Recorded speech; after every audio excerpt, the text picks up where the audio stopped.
Selamat datang lagi di Deep Dive kita. Kali ini, yuk kita langsung bedah aja perhitungan pajak penghasilan, PPh orang pribadi. Siap.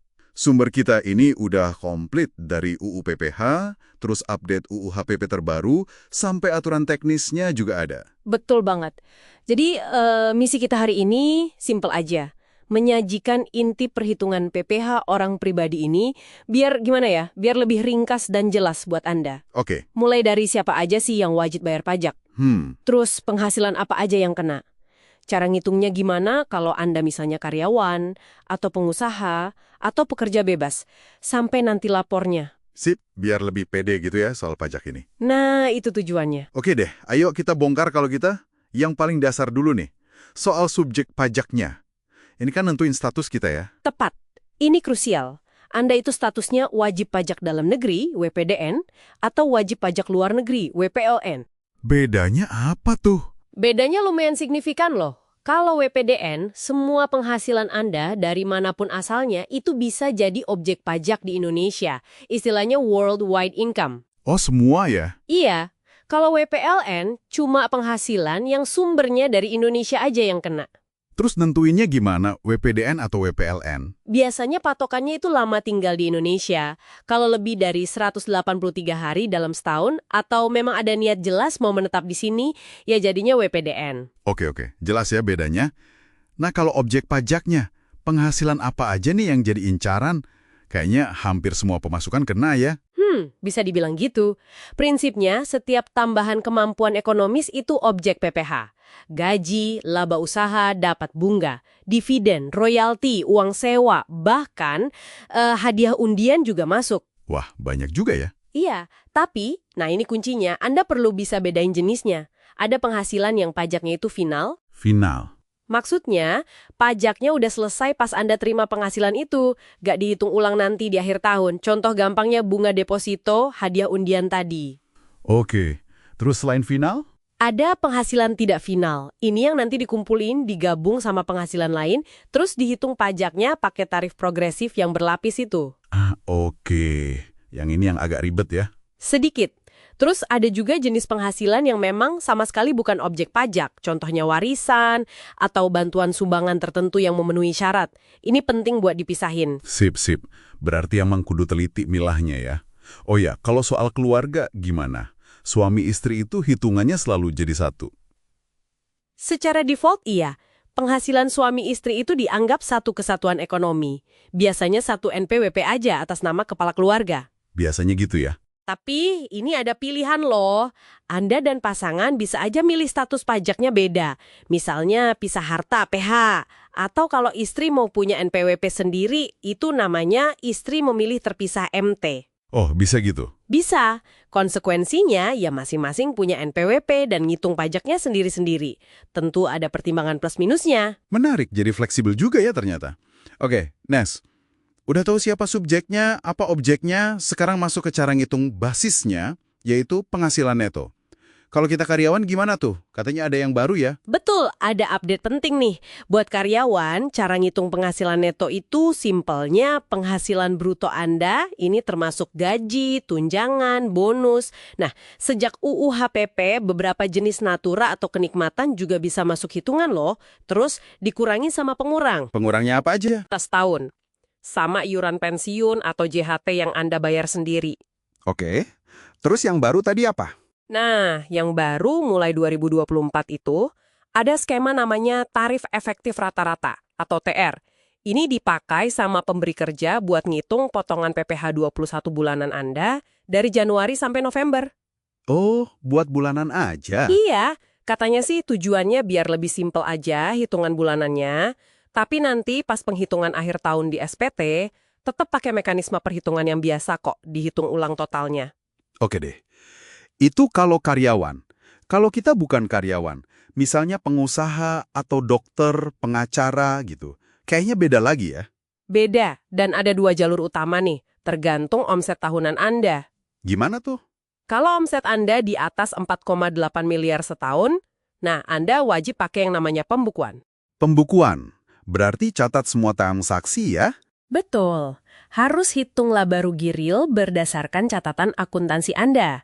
Nanti perlu ada penyesuaian antara hitungan akuntansi sama aturan pajak. Itu namanya koreksi fiskal. Wah, kayaknya lebih detail ya ini. Emang iya, tapi ada untungnya. Kalau misalnya usaha Anda rugi, kerugian fiskal itu bisa dikompensasikan ke penghasilan tahun-tahun berikutnya, maksimal sampai 5 tahun ke depan. Bisa jadi pengurang pajak tahun depan ya. Oke, itu kalau omset gede. Kalau di bawah 4,8 miliar.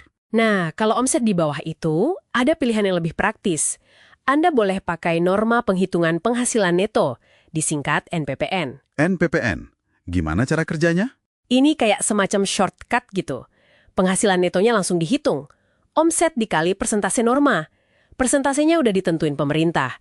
Beda-beda tergantung jenis usaha dan lokasinya. Ada daftarnya di aturan PER 17 tahun 2015. Wah, lebih simpel dong ya. Nggak perlu pembukuan detail. Jauh lebih simpel, nggak perlu pusing koreksi fiskal. Tapi ada tapinya nih. Kalau pakai NPPN, Anda nggak bisa kompensasi kerugian kalau tahun itu rugi. Oh gitu. Jadi ada plus minusnya ya? Betul. Dan satu lagi, kalau mau pakai NPPN, Anda harus kasih tahu lapor dulu ke kantor pajak di awal tahun pajak. Jadi ini pilihan strategis antara kemudahan sama potensi akurasi pajak atau fasilitas kompensasi rugi tadi. Oke, paham. Jadi pilihannya pembukuan atau NPPN ya, tergantung omset dan strategi. Terus kalau ada penghasilan dari luar negeri, gimana hitungannya? Nah, kalau ada penghasilan neto dari luar negeri, prinsipnya itu digabung aja sama penghasilan dalam negeri Anda yang non-final tadi. Digabung semua. Terus pajak yang udah dibayar di sana. Pajak yang mungkin udah Anda bayar di negara sumber penghasilan itu bisa jadi pengurang pajak Anda di Indonesia. Kita sebutnya kredit pajak PPh pasal 24. Tapi ada batas maksimumnya ya, nggak bisa semua langsung diakui, ada formulanya. Oke, jadi penghasilan luar negeri masuk, pajaknya bisa jadi kredit. Sip.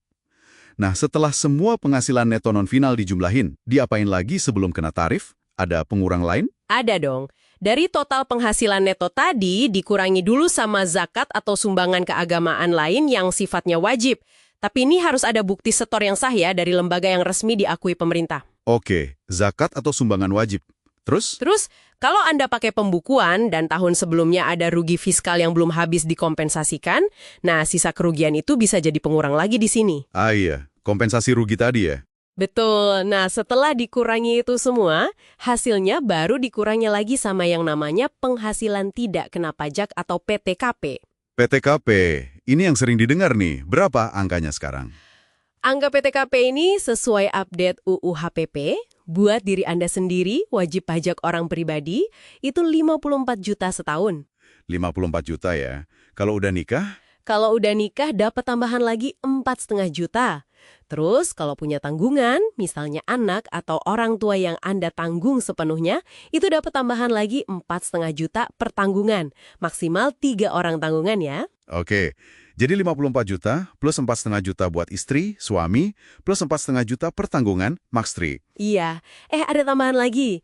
Kalau status pajaknya suami istri digabung, status kakak atau KI, terus istri juga punya penghasilan dari pekerjaan, PTKP untuk istri itu bisa nambah 54 juta lagi. Wah, lumayan juga ya total pengurangnya. Nah, penghasilan kena pajak atau PKP. Oke, PKP. Angka ini yang siap dikalikan tarif pajak itu kan? Yang tarifnya naik terus. Progresif ya? Betul sekali. Tarif PPh orang pribadi yang berlaku sekarang sesuai pasal 17 UU PPh versi UU HP itu sifatnya progresif, berlapis. Gimana tuh lapisannya? Jadi gini, untuk PKP sampai dengan 60 juta rupiah, tarifnya 5%. Oke, 5%. Terus, untuk lapisan PKP di atas 60 juta rupiah sampai dengan 250 juta rupiah, tarifnya 15%. Naik jadi 15%. Betul. Lapisan berikutnya, di atas 250 juta sampai 500 juta, kena 25%. 25%, lanjut. Di atas 500 juta sampai 5 miliar, tarifnya 30%. 30%, ada lagi? Ada lapisan paling atas. Untuk PKP di atas 5 miliar rupiah, tarifnya 35%. Wow, 35%. Jadi ngitungnya per lapisan gitu ya? Iya, persis. Jadi misalnya PKP Anda 300 juta. Itu ngitungnya 60 juta pertama dikali 5%. Terus 190 juta berikutnya, selisih 250 juta 60 juta, dikali 15%. Dan sisanya 50 juta, selisih 300 juta 250 juta, dikali 25%. Dijumlahin semua, itulah PPh terutangnya. Oke, paham cara ngitungnya. Oh ya, ada dengar-dengar kalau nggak punya NPWP, tarifnya bisa beda ya? Nah, itu poin penting juga. Kalau Anda wajib punya NPWP tapi nggak punya, atau punya tapi nggak dipakai pas transaksi, tarif PPh yang dipotong pihak lain, kayak PPh 2123, itu bisa lebih tinggi 20% dari tarif normalnya. Wah, lumayan juga ya bedanya. Sayang banget. Makanya, NPWP itu penting. Oke, setelah dapat angka total PPh terutang setahun dari perhitungan tarif tadi, apakah itu jumlah yang harus kita bayar langsung? Kayaknya enggak ya. Kan suka udah dipotong-potong. Tepat sekali. Angka PPh terutan itu kan total kewajiban setahun. Tapi selama tahun berjalan, biasanya udah ada pajak yang dipotong oleh pihak lain. Contohnya, Ya, PPh pasal 21 dari gaji yang dipotong perusahaan tempat Anda kerja, atau PPh pasal 22 atau 23 kalau Anda ada penghasilan dari usaha atau jasa lain yang dipotong klien atau rekanan. oke. Bisa juga pajak yang udah Anda bayar sendiri, misalnya angsuran bulanan PPh pasal 25 kalau Anda pengusaha atau pekerja bebas. Termasuk PPh pasal 24 tadi, pajak dari luar negeri yang udah dibayar. Oke. Semua potongan dan pembayaran itu? Nah, semua itu namanya kredit pajak. Fungsinya ya jadi pengurang langsung dari total PPh terutang yang udah kita hitung tadi. Makanya, penting banget ngumpulin semua bukti potong dan bukti setor pajak sepanjang tahun. Jadi, PPh terutang dikurangi total kredit pajak. Hasil akhirnya bisa gimana? Ada dua kemungkinan utama jadinya. Pertama, kalau PPh terutang ternyata lebih besar daripada total kredit pajak Anda. Berarti kurang bayar ya? Betul. Itu namanya PPh kurang bayar, atau sering disebut PPh pasal 29. Nah, kekurangan inilah yang wajib Anda lunasi sendiri sebelum batas waktu lapor SPT tahunan. Oke, PPh 29 harus lunas sebelum labor. Kalau sebaliknya, kalau kredit pajaknya lebih besar. Nah, kalau PPh terutang lebih kecil dari total kredit pajak, berarti kondisinya PPh lebih bayar. Dikenal juga sebagai PPh pasal 28A. Lebih bayar? Terus gimana? Kalau lebih bayar, Anda punya hak untuk minta pengembalian kelebihan itu dari negara. Prosesnya namanya restitusi. Atau bisa juga minta dikompensasikan aja ke utang pajak tahun berikutnya. Oh, bisa pilih ya. Restitusi atau kompensasi. Paham? Nah, setelah semua hitungan ini beres, kurang bayar udah dilunasi, langkah terakhirnya apa? Langkah pamungkasnya ya melaporkan semua perhitungan tadi Lapor kemana? ke Direktorat Jenderal Pajak atau DJP pakai formulir Surat Pemberitahuan Tahunan atau SPT Tahunan PPh Orang Pribadi.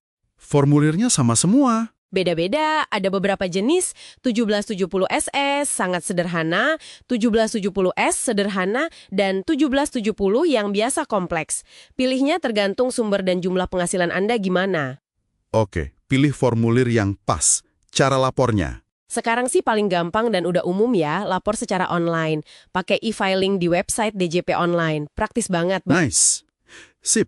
Ada batas waktunya kan? Ada dong, jangan sampai kelewat ya. Batas waktu lapor SPT tahunan orang pribadi itu paling lambat tanggal 31 Maret tahun pajak berikutnya. Oke, 31 Maret. Catat. Baiklah, jadi itu dia ya kurang lebih alur lengkapnya. Mulai dari nentuin status kita, WPDN, WPLNN, milah-milah objek pajak, ngitung penghasilan neto dari berbagai sumber. Nah, terus ngitung PKP, ngenain tarif progresif, perhitungkan kredit pajak. Sampai akhirnya ketemu kurang atau lebih bayar, dan lapor SPT. Semoga div-dev kita yang lumayan ngebut ini ngasih gambaran yang lebih jelas ya buat Anda semua. Iya, semoga bermanfaat. Nah, sebagai penutup nih, mungkin ada satu hal kecil buat direnungkan sama-sama. Sistem PPh kita kan cukup detail ya. Banyak lapisan, tarif progresif, tujuannya sih mulia buat keadilan. Iya sih. Pertanyaannya, menurut Anda, kerumitan yang ada sekarang ini udah pas belum? Udah seimbang belum antara tujuan keadilan, kebutuhan penerimaan negara, sama kemudahan buat masyarakat bayar? Atau jangan-jangan mungkin ada model perhitungan lain yang bisa lebih simpel, tapi tetap efektif dan adil di masa depan? Sesuatu untuk kita pikirkan bersama mungkin.